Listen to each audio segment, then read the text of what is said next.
你老是打呼噜啊，我真担心你可能有房颤，你知道吗？打呼噜不只是影响别人睡觉那么简单，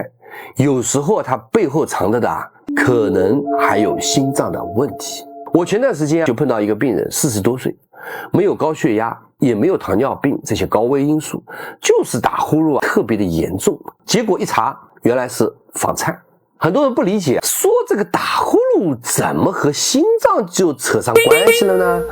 你想一想，一个人晚上睡着，呼吸道反复的塌陷、憋气，醒来，身体每次就像打了一场小仗一样，血压飙升，心跳紊乱，交感神经兴奋，时间长了，心脏尤其是左心房这个地方就很容易被搞毛了，心房就开始乱跳乱颤，就容易变成房颤。这可不是危言耸听，其实医学研究早就发现了，严重的打呼噜，尤其是伴随睡眠呼吸暂停的人，发生房颤的风险比普通的人要高2到4倍。所以我建议2类人重点留意第一，晚上打呼噜严重，睡眠不踏实，白天还老犯困的人，建议尽早做一次睡眠呼吸的监测，确认有没有睡眠呼吸障碍的综合症。第二呢，有这个心悸、心慌，偶尔还有头晕、胸闷的人，尤其是老年人，最好能够做一个动态心电图 Holter， 可以筛查有没有阵发性的房颤。对于有打呼噜的人，咱们还是要早看